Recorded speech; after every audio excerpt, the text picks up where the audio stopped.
Hi, everyone. My name is Heather Reid, and I am so honored that you are investing your precious time with me here.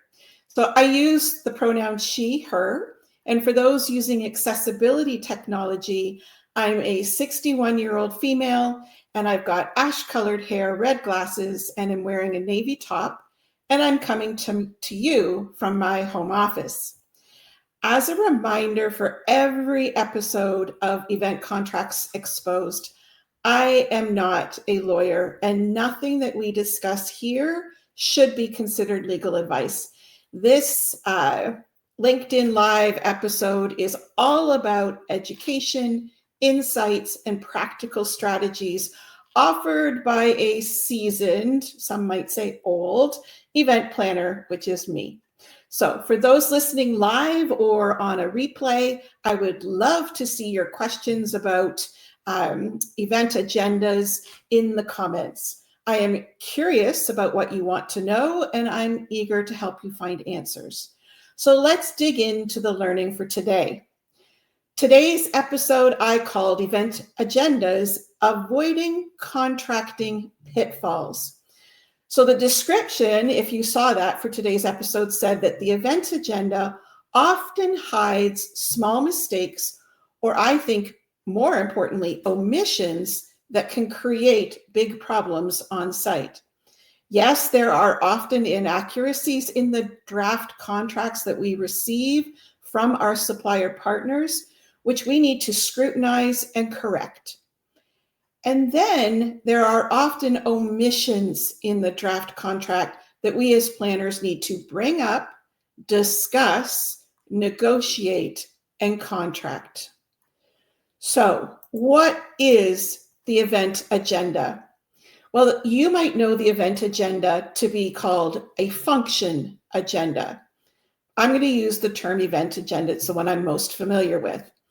The event agenda is usually in chart form and is commonly found within the body of the event contract, but you may also find it as an attachment to the contract. In the typical event agenda chart, one might find the following details. You might find the date or multiple dates of the event, the function start times and end times, meeting space names and possibly floor number, the use of the meeting spaces, the setup styles for the functions, estimated attendance per room and or per function, and rental fees if there are rental fees. After reviewing hundreds of contracts for my association and corporate clients, these are some of the common errors that I see in event agendas. So 1, incorrect dates. I always check days of the week so that they match the actual numeric date, they actually match the proper month and the proper year. So I'm flipping through the entire contract, but particularly in the event agenda, I am confirming with an actual calendar that those days of the week match the day, match the month, match the year correctly. I see function times listed as the actual event hours, and there has been no allowance for setup times and or teardown times. And this is a huge issue for many events. The setup I like the best in an event agenda chart is seeing the overall booked time as a separate line item, and then the specific timeframes within the overall time frame. So you might see setup, then breakfast, then meeting, then lunch, then meeting, then teardown.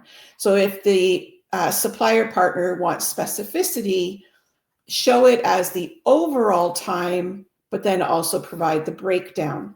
And that will also remind you to include setup and teardown, and will also force the discussion with the supplier partner. Another common area era. I don't know what I'm getting my era and area and era. But anyways, another common error is leaving meeting room locations or names to be determined. And this is a big issue for most. I've actually seen draft contracts using meeting room names that no longer exist. I've seen general sessions be moved from ballroom A on day 1, and then all of a sudden it's in ballroom B on day 2, and it goes back to ballroom A on day 3, when it should have been ballroom A on all 3 days. So there's lots of room for error. And I know that Joan Eisenstadt is probably listening in, and she would tell me, even put in a floor plan with the room names on it so that the physical location of the room might not change, but if names change, you still have a mutual understanding of which room in the venue you're talking about. The fourth error I commonly see is when I look at meeting spaces that are being used on consecutive days, they are often not being contracted on 24-hour holds to ensure that no other group can contract those spaces during the downtimes of your event. So we'll talk a little bit about 24-hour holds. And I also see, number 5, setup styles are often to be determined, which actually kind of scares me because I can't, as a reviewer, I can't go and compare the meeting room size with the attendance, with the room setup, with the marketing specs on the website, etc., to see if the desired setup will actually fit. I always look at the estimated attendance numbers against capacity charts and room setup styles, and I think, will this work? I put my 30 years of planning into play and say, leaving room for aisles and food stations and mobility concerns and stages and AV and decor. Will this actually work? And will it be a comfortable experience for everyone? And the last common mistake for today is incorrect math. I always double check meeting room rental rates for the same space over multiple days. Do they match? And if they don't match, then I'm asking, is there rationale for the differences in rates? And I also double check the total meeting room rental fees, because sometimes there are mistakes in the total too. So those are a few, and I bet if I was to ask folks to put some errors that they've seen in the chat, whether you're watching on LinkedIn or whether you're watching on YouTube, if you could put some of those errors in the chat, I'd love to know them, because I'm always collecting examples, real life examples. So I know that there are more examples to be given, but today I want to offer you a different perspective, if you will, on what else to consider when reviewing the event agenda. So that different perspective is what I'm saying is the event agenda is the launching pad for a lot of additional topics that should be discussed, negotiated, and contracts. So that's my own quote. It's not taken from anybody. It's my own visual, if you will. What else can the event agenda help us do when we're negotiating a supplier partner contract? So what do I mean by launching pad? Well, there are many, many, many topics that impact the operations and the logistics of our events that are often not included in the templated contracts that we receive from our supplier partners. And it is these very topics that specifically address the event's meeting space and food and beverage function needs that we should be discussing, and we should be negotiating them with the supplier partner, and then we should be putting them in writing into the final negotiated contract. So let's look at some, and I'm going to just pause so you've got a moment to snap a picture, because I know that that's what you're doing. I do that. So I want to look at food and beverage functions. So when you think about your event agenda, obviously in most events, it includes some food and beverage functions. So what else, when we think about that event agenda chart, and we're thinking specifically about the meal and food and beverage functions, what else can we be thinking about and then adding into our contract? So I've got here 5 different points of many, but I've got 5 that I want to show you how you should be thinking in addition to what you see in the event agenda. So number 1, what is the venue or the caterer's expectations for staffing different types of food and beverage functions? What positions, such as banquet manager, banquet captain, servers, food runners, what complement or mix of staff will be assigned to that food and beverage event? What will the server to attendee ratio be for each kind of event?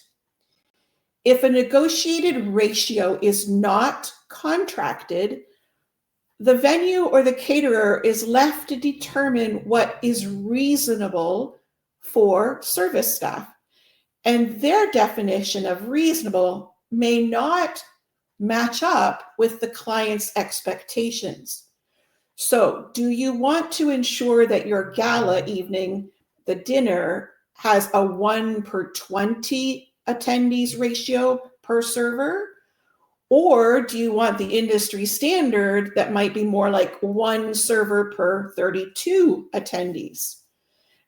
Big difference in the level of service and the expediency of service if you look at 1 to 20 versus 1 to 32. Do you want to ensure that the bartender to attendee ratio is 1 to 75 rather than an industry norm of 1 to 100? So you can see that we don't normally get these discussions written out in our contracts, but they absolutely impact the operations and the execution of our event. And we need to get those standards or expectations contracted. So the event agenda is forcing you to think about all the different parts of your event, continue those thoughts into what else should I be contracting. Here's number 2. What catering laws are in place in the jurisdiction of the food and beverage function that will impact labor, for example? What are the minimum hours per call for wait staff? What are the maximum hours per call? What is considered overtime for food and beverage staff? In some places, there is even a limit to the number of attendees that wait staff can serve at a banquet. So I give you these few examples to remind you that you need to be mindful and aware of and inquiring about labor laws related to catering where you're hosting your event. Now, many of us, I know, rely on the venues to know that, but in exercising due diligence, it's also up to the client to be aware. And if there are peculiarities or unusual things, probably best to get things in the contract regarding catering labor laws. Number 3, what food and beverage tasks are performed by unionized staff versus non-unionized staff? Are there unionized staff in the venue or on the premise that are due to have their agreements expire before the event dates? That's a critical piece of information to obtain. You want to know, is there a chance that I'm booking 3 years out, but the unionized catering staff expires, their contract expires at the 2-year mark out. So really important detail to know. Another essential piece of knowledge is what training programs and certifications do the banquet and wait staff have? Have all or how many of the staff have been trained regarding alcohol consumption and refusal to serve? Have the staff been trained for safe food handling and food hygiene? Is there dedicated staff per food and beverage function that have been specifically trained regarding allergen concerns? Do staff have training for CPR or using an AED or trained in the Heimlich maneuver? So as we deal with staffing concerns and labor volatility, we want to ensure that our supplier partner is going to be servicing our event with trained, knowledgeable staff and setting out expectations of what that training and certifications might look like. That's our responsibility as the client to ensure, because that speaks to doing due diligence in placing your event in a reputable and safe place for your attendees to gather. And then finally, I also am offering what performance standards and deliverables can the event organizer expect to receive in regards to food and beverage events? How will the supplier partner's performance be monitored and expressed? So I've given a couple of examples that probably will just kind of give you food for thought, no pun intended. All room setups and food service will be completely ready 15 minutes ahead of the scheduled function start time. Now, I know that there are brand standards. We need to know what those brand standards are. Do we need to make some, negotiate some changes to those brand standards to suit our client expectations? Another one might be sufficient buffet lines will be provided to ensure that all attendees are served within 20 minutes. So I know I've been affected by too few buffet lines and the impact of that. Well, we just don't want that to happen for your event. So we want to make sure that we're working with the venue to make sure that we are providing sufficient buffet lines or access to buffet lines to get our attendees through in a timely manner. So how do we measure a timely manner? Number C, all customized meals for dietary or even religious restrictions and for allergens will be delivered simultaneously with their respective courses to ensure equal service timing. I know I have sat beside colleagues who have dietary restrictions and allergies and really been discouraged at the lack of equal and appropriate timing of their meals. So putting that into place and setting expectation for how customized meals are to be treated and served, and then obviously having an opportunity for recourse if that doesn't happen. And I'm going to give you a couple of bonus ones. What about no attendee should wait longer than 5 minutes to be served at a bar station under normal operating conditions?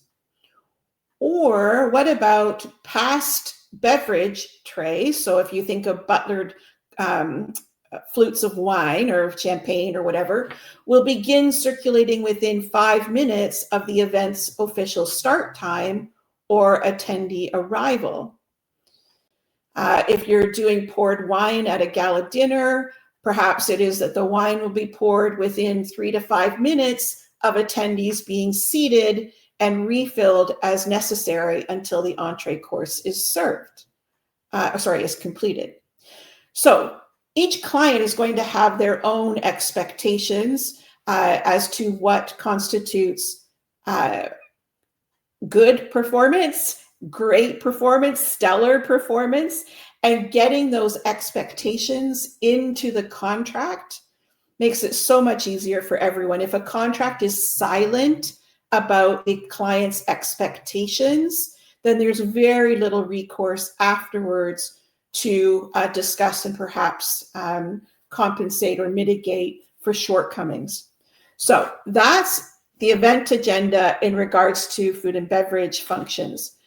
I want to now look at meeting space meeting or function spaces, because that's the other main component of the event agenda. And so there's several things when we talk about meeting or function spaces that we need to think about beyond just the access time, the name of the room, things like that. So first off, what are the physical features of the meeting or the function spaces that are being contracted? Is it pillarless? Does it have natural lighting? Is it carpeted, air conditioning? Does it have direct access to the loading dock? What are the amenities about that room that you're choosing that room to host your event in, or multiple rooms? Those that have heard me give talks and teach, you know that I often share a true litigated American case whereby a judge determined, due to the lack of specificity in the contract about features and amenities of the physical contracted space, the judge decided that all that the venue owed the client was equivalent square footage. And in this litigated case, the event had actually contracted a ballroom, an indoor carpeted air-conditioned ballroom. However, they ended up executing their event in a white outdoor tent in the parking lot. The client lost due to a lack of specificity and features. So I can't stress that enough. You need to be clarifying what is it about the physical space that is important to the client and documenting so that if changes need to be made, you are being given comparable or better space and amenities and features. So speaking of amenities and features, what is included? Could it be, are the multiple spaces that are being contracted, are they in close proximity to one another? Are they on the same floor? Are they in the same building? If there's audio, visual, and sound equipment included, if there's Wi-Fi, you're putting down the specifications of the Wi-Fi provisions. If risers are available, complimentary, a certain number of risers per meeting or function space. If dance floor is included, if table numbers and stands might be included as part of a gala evening dinner setup. We think about linens, water stations, remote access to lighting panels. There's so many attributes that we take for granted as included in our meeting space, but yet fail to itemize those in our contracts. So when you're thinking about event space in the event agenda, think beyond that to what is included as far as amenities and features. Then you might want to think about what sizes of standard meeting or function room furniture is available. So does the venue provide 60-inch, 66-inch, 72-inch rounds, or do they work with ovals? And how many of each of those are available to your event? Are there 6-foot versus 8-foot rectangular banquet tables available? And again, how many are accessible to you for your event? Are there classroom skinnies available? How many cocktail or high top tables are available for your event? When and where are linens provided? What kind of seating is available? Are they folding chairs? Are they ergonomic chairs? Is there any option for size inclusive seating that is available? Does theater seating setup have to be locked together? There's so many questions about actually putting furniture in a meeting or function space. Number 4, does the supplier partner have sufficient furniture in their inventory to provide the needs of the event booking simultaneous meeting spaces?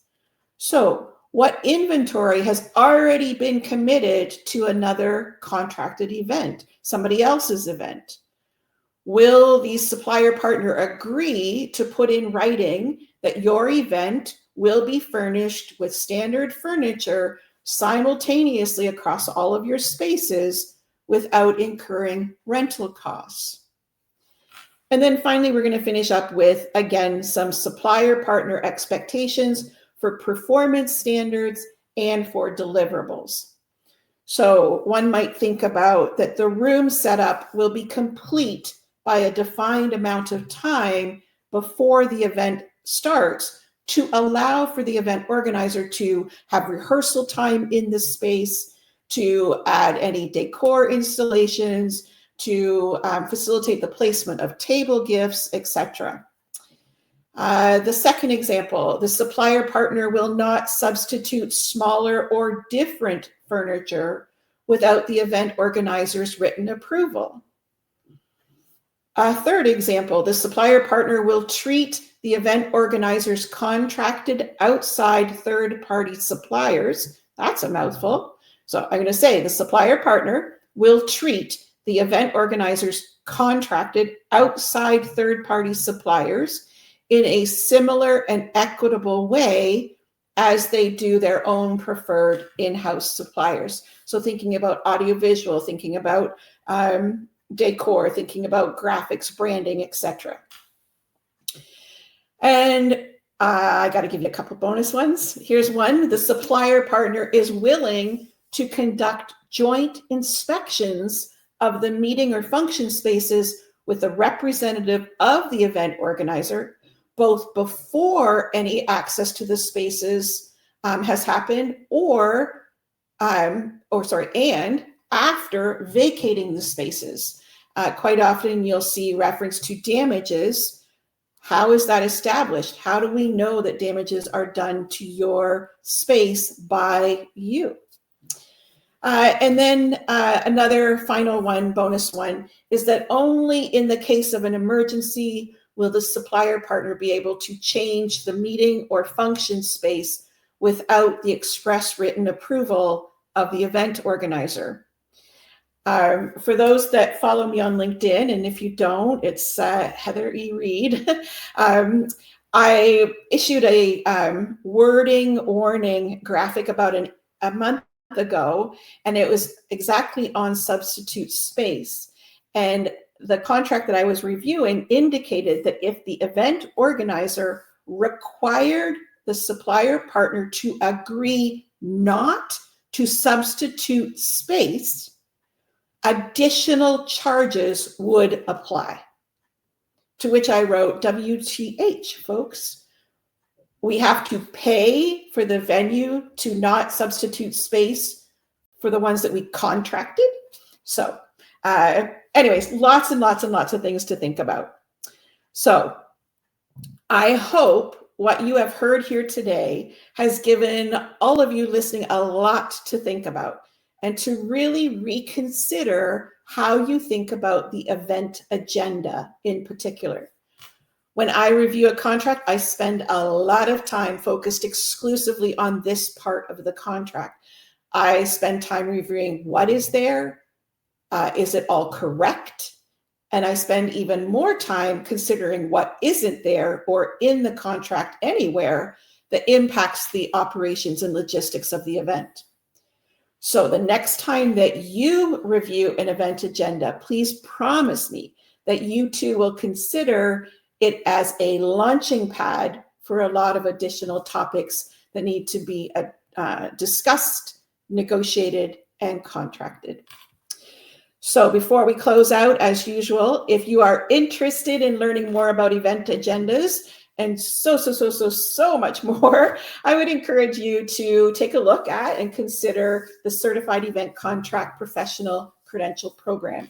You can find all sorts of information and FAQs about the program at cecp.plannerprotect.ca. And before I leave you, 3 things. 1, I hope you will take the time to register for next month's episode that I'm calling Holiday Hodgepodge, Contracting Odds and Ends, that is being held on the 17th of December. 2, remember that all Event Contracts Exposed episodes live on Planner Protect's YouTube channel. And most importantly, always remember that a well-negotiated event contract isn't just a document.